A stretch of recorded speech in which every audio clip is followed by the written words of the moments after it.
क्या आप जानते हैं, एक ऐसा राजा भी था जो माँ महाकाली का सबसे बड़ा भक्त माना जाता था, लेकिन उसी से एक ऐसी भूल हुई जिसने उसके पूरे साम्राज्य को मिटा दिया। उस राजा का नाम था पतय रावल, चंपानेर का शक्तिशाली शासक। वो सिर्फ एक राजा नहीं बल्कि माँ महाकाली के अनन्य भक्त थे। कहा जाता है कि उनकी भक्ति से प्रसन्न होकर माँ ने उन्हें आशीर्वाद दिया था, जब तक वे धर्म और मर्यादा में रहेंगे उनका राज्य अजेय रहेगा। और सच में उनके शासन में चंपानेर समृद्धि और शक्ति का प्रतीक बन गया था। लेकिन फिर आई एक रात, नवरात्रि की पावन रात। पूरा चंपानेर गरबा में डूबा हुआ था। ढोल की थाप, दीपों की रोशनी और भक्ति का माहौल, और उसी भीड़ में एक अद्भुत सुंदर स्त्री भी गरबा खेल रही थी। किसी को नहीं पता था वो कोई साधारण स्त्री नहीं, स्वयं माँ महाकाली थी जो अपने भक्तों की श्रद्धा देखने आई थी। राजा पतय रावल अपने महल के झरोखे से ये दृश्य देख रहे थे और तभी उनकी नजर उस स्त्री पर पड़ी। एक पल में सब बदल गया। भक्ति की जगह आकर्षण ने ले ली और विवेक कहीं खो गया। राजा खुद को रोक नहीं पाए। वो उस स्त्री के पास गए और उसका हाथ पकड़ लिया। मुझसे विवाह करो।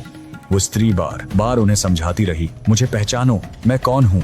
लेकिन राजा नहीं माने। उन्होंने उनका पल्लू तक पकड़ लिया और फिर अचानक वो सुंदर रूप एक भयानक दिव्य स्वरूप में बदल गया। माँ महाकाली प्रकट हो चुकी थी। तूने मुझे माँ मानकर पूजा और आज उसी पर बुरी नजर डाली। अब तेरा और तेरे राज्य का अंत निश्चित है। बस एक श्राप और सब खत्म नहीं हुआ था। कहानी अभी बाकी थी। उसी समय गुजरात के शक्तिशाली सुल्तान महमूद बेगड़ा, जो अहमदाबाद के शासक थे, एक रात उन्हें एक अजीब सपना आया। सपने में स्वयं माँ महाकाली प्रकट हुई और बोली, चंपानेर पर आक्रमण करो। सुबह होते ही महमूद बेगड़ा ने इसे एक दिव्य संकेत माना और फिर चंपानेर पर हमला हुआ। लेकिन इस बार पतय रावल के पास न माँ का आशीर्वाद था, न वो दिव्य शक्ति। जो साम्राज्य कभी अजेय था वो अब असहाय था। कुछ ही समय में चंपानेर हार गया और एक महान साम्राज्य इतिहास बन गया।